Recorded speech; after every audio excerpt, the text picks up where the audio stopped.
श्री शिवाय नमस्तुभ्यम हर हर महादेव। नमस्कार दोस्तों, आज के इस वीडियो में हम सुनेंगे गुरु प्रदोष व्रत की कथा।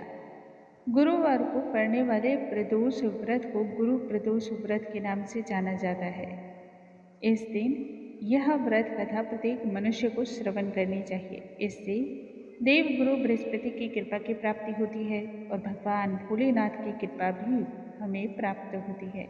आइए सुनते हैं व्रत की कथा। बोलो भगवान भोलेनाथ की जय। एक समय की बात है, देवराज इंद्र और असुरों के बीच बहुत भयंकर लड़ाई छिड़ गई थी। इस युद्ध में भगवान इंद्र और वृत्तासुर के बीच विशेष रूप से आक्रामक युद्ध आरंभ हो गए।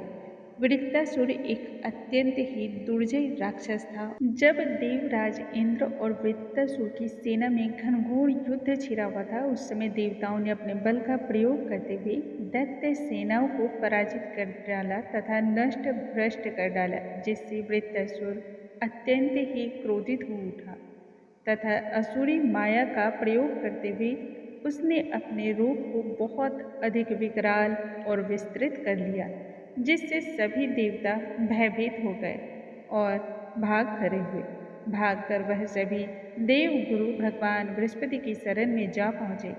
सभी देवताओं ने देव गुरु भगवान बृहस्पति की स्तुति करने के पश्चात कहा, हे भगवान, वृत्तासुर से त्रस्त होकर के हम सभी आपकी शरण में पहुँचे हैं। अब आप ही ऐसा कोई उपाय बतलाइए जिससे हमारा जीवन सरल हो जाए और शांति की प्राप्ति हो, हम अपने अधिकारों को पुनः प्राप्त कर सकें। इस पर देवगुरु भगवान बृहस्पति बोले कि सर्वप्रथम मैं तुम्हें वृत्तासुर का वास्तविक परिचय देता हूँ। वृत्तासुर बड़ा ही तपस्वी और कर्मनिष्ठ है। एक बार की बात है, गंधमादन पर्वत पर उसने कठोर तपस्या के द्वारा भगवान शिव को प्रसन्न कर लिया। पूर्व समय में वह चित्ररथ नाम का एक राजा था। एक बार की बात है, वह अपने विमान से कैलाश पर्वत को चला गया। वहां पर भगवान शिव के वाम अंग में विराजमान माता पार्वती को देख करके उपहास करते हुए कहने लगा, हे प्रभु, मोह माया में फंसे होने के कारण हम तो स्त्रियों के वशीभूत होते हैं, किंतु देवलोक में ऐसा मैंने पहली बार देखा है। स्त्री आलिंगनबद्ध होकर के सभा में बैठे, ऐसा तो आज तक दृष्टिगोचर नहीं हुआ है। चित्ररथ के मुख से यह वचन सुनकर के भगवान भोलेनाथ हंसने लगे और कहने लगे कि हे राजन, मेरा व्यवहारिक दृष्टिकोण थोड़ा पृथक है। मैंने मृत्युदाता कालकूट महाविष का पान कर लिया है, फिर भी न जाने क्यों तुम साधारण जनों की भांति मेरा उपहास उड़ाते हो। परंतु माँ पार्वती क्रोधित होते हुए चित्ररथ को संबोधित करते हुए कहने लगी, अरे दुष्ट, तूने सर्वव्यापी महेश्वर का तो उपहास उड़ाया ही है, साथ ही साथ मेरा भी उपहास उड़ाया है। एतव मैं तुम्हें वह शिक्षा दूंगी कि आगे से तू कभी भी साधु संतों या स्त्री का उपहास कराने का दुस्साहस नहीं कर सकेगा। अब तू दैत्य का स्वरूप धारण करके विमान से नीचे गिर जा, मैं तुझे ऐसा शाप देती हूँ।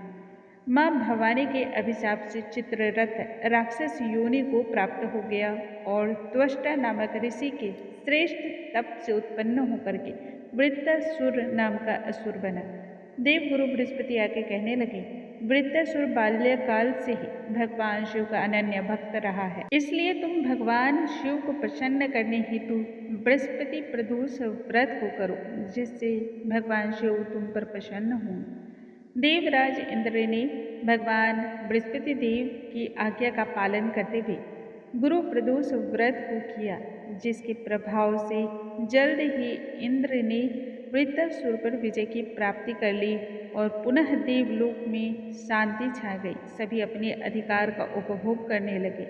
बोलो भगवान शिव शंकर की जय, उमापति महादेव की जय। हर हर शिव शंभु। दोस्तों, आज के इस वीडियो में हमने सुना गुरु प्रदोष व्रत की कथा। कल के वीडियो में हम आगे की नई कथाओं और जानकारी के साथ फिर से मिलेंगे। तब तक के लिए नमस्कार दोस्तों।